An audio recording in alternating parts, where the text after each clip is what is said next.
Balang November 25 hanggang December 12 banwa-banwa, misasan metong larimi aliwang ahensya at aguman apani muna na ni Philippine Commission on Women king kampanya laban king pamanabuso karang kebabaynan. Apin iniing 18-day campaign to end violence against women o VOW. Nasa naniting aryaning kapag kakasakitan aadaranasan da ring babae kiniking bansa. Anting patunay na ni tagumpay ning kampanya, may giyang instrumento ini para mipasa larimi aliwang batas, Antimoing Republic Act 9208 o Anti-Trafficking in Persons Act of 2003 at Republic Act 9262 o Anti-Violence Against Women and Their Children Act of 2004 at makanyan mo naman ing mas pamagpasikandaring aliwapang anti-vow laws. Samantala, metong niya ing lokala kapanibalanan ng Siyudad San Fernando, Pampanga karang susuporta king advokasya. Inya naman, minalatag lang may aliwang programa ang makasaw karang Fernandina. Baluta naman ning minsan neglect la rin.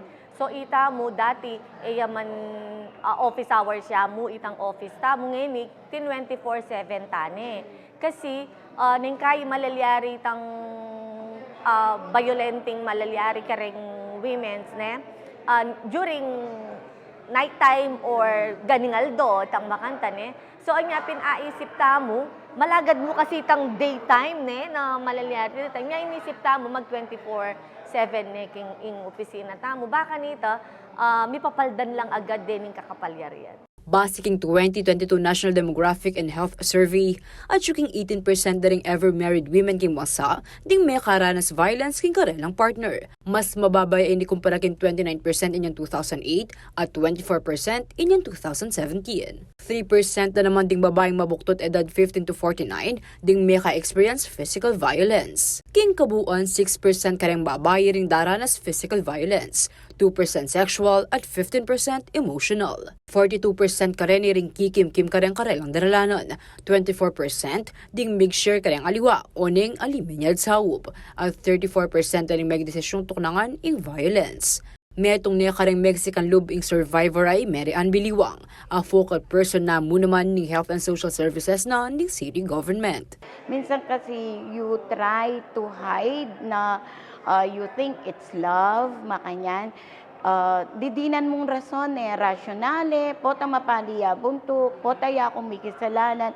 But in the end, akit mo kasi na you lose itang pangatao mo, the person that you are, mo na akakitang value and worth mo. Dintang namo kanong oras na aisipan na ng lakwan, inganti ka nitang sitwasyon. Kaya ako, mag-start ko to really stand and understand myself. Nano talagang buri ko na by me for the rest of my life?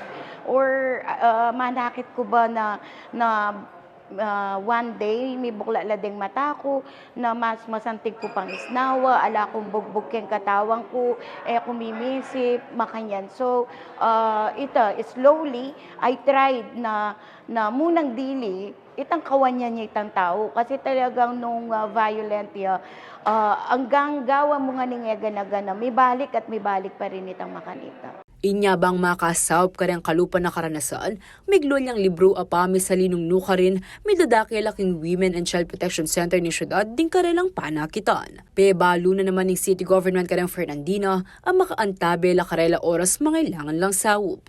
Minsan normally tayo itang initial reaction and initial feelings na marinela. So minsan sa likod na mo na papalto na ila battered wife la makanta Pero kasi, i-advise ko karela, ali kayo dapat marine. Kailangan tamong magsalita. Minsan maririne, tamo linga tamo buring pakit na itamo makanyan tamo. But then again, makanano tayang solusyonan ing meto nga problema nung tamo mag-voice out at nung kikimkiman tamo. At ninong pwedeng sumaup kaya katamo, ninong sumaup kaya katamo nung naman baling pagdalaanan tamo. Atin tamong kayantabe para manakit solusyon, para king ganaganang problemang daralanan tamo. Masakit yan na aminan masakit yan na sabyan karingaluwang tao, pero nung makanta po kasi, atin naman kasi na private mo po, puntalan nyo kami ketang WCPC, king Sindalan, and we will handle the cases itang confidentiality yun naman po keep tayo and data privacy. Ita mo pong at least atin tamo pong akasabi at nano pa itang pwede tamong gawan. Banta mitok nang na po ing makanini. Ako, Inke Koin Talasuyo, Liana Kanilaw, ating pusong makabalin.